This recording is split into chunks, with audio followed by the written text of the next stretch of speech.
할머니가 읽어주는 하나님 말씀, 쉬운 성경, 요한 1서 5장. 예수님께서 그리스도이심을 믿는 사람은 모두 하나님의 자녀입니다. 아버지를 사랑하는 사람은 또한 그분의 아들도 사랑합니다. 우리가 하나님의 자녀들을 사랑한다는 것을 언제 알 수 있습니까?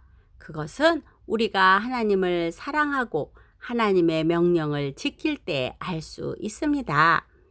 하나님을 사랑한다는 것은 그분의 명령을 지키는 것을 의미합니다.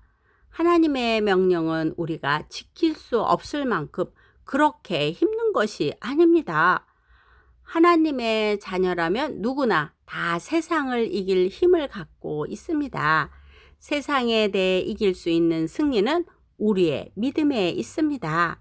그러므로 세상을 이길 수 있는 사람은 예수님께서 하나님의 아들이심을 믿는 사람인 것입니다. 예수 그리스도는 물과 피로 오신 분이십니다. 그분은 단지 물로만 오신 것이 아니라 물과 피로 오셨습니다. 그리고 성령께서 이것이 사실임을 말씀하시고 계십니다. 성령은 곧 진리입니다. 그러므로 증언하는 세 증인이 있으니 곧 성령과 물과 피입니다. 이 셋의 증언은 서로 일치하고 있습니다. 사람들이 어떤 것이 사실이라고 말할 때 우리는 그것을 믿습니다. 하물며 하나님께서 말씀하신 것은 더욱더 중요하지 않겠습니까? 하나님께서는 당신의 아들에 관한 진리를 우리에게 말씀해 주셨습니다. 하나님의 아들을 믿는 사람은 하나님께서 말씀하신 진리를 가지고 있는 사람입니다. 하나님을 믿지 않는 사람은 하나님을 거짓말쟁이로 만드는 것입니다. 그런 사람은 하나님께서 그의 아들에 관해 말씀하신 것을 믿지 않으십니다.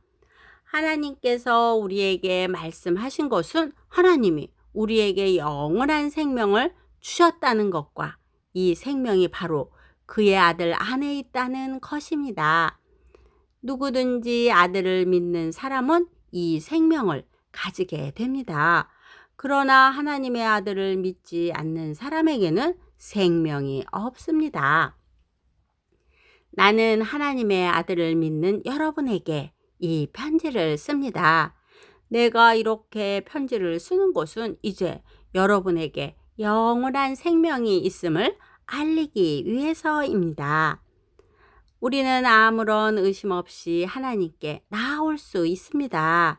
이것은 우리가 하나님께 무엇인가를 구할 때, 그리고 이것이 우리를 향한 하나님의 뜻에 맞을 때, 하나님께서 우리가 구하는 것에 깊은 관심을 가져 주신다는 것을 뜻합니다. 하나님께서는 우리가 그분께 간구할 때마다 귀를 기울이고 계십니다. 그러므로 우리는 우리가 구한 모든 것들을 그분께서 주시리라는 것을 알 수 있습니다. 그리스도 안에서 어떤 형제가 죄 짓는 것을 보거든, 그리고 그 죄가 영원한 죽음에 이르게 할 만한 죄가 아니라면 그 사람을 위해 기도해야 할 것입니다. 그러면 하나님께서 그 형제를 살려 주실 것입니다. 하나님께서 그 형제를 살려 주실 것입니다. 나는 지금 영원한 죽음까지는 이르지 않을 그런 죄를 지은 사람들에 관해 이야기하는 것입니다.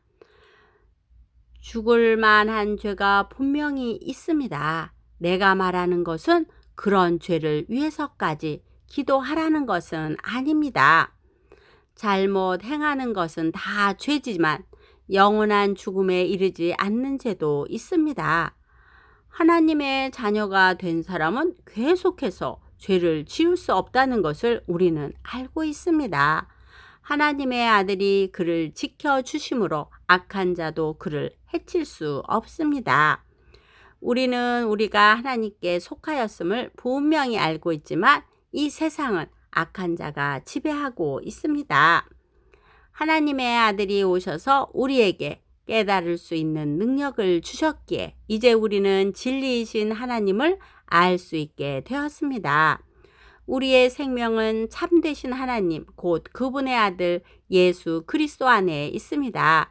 그는 참 하나님이시며 영원한 생명이십니다. 그러므로 사랑하는 자녀 여러분, 여러분 자신을 우상으로부터 멀리하도록 지키십시오. 오늘도 성경 한 장 잘 듣고 읽었네요.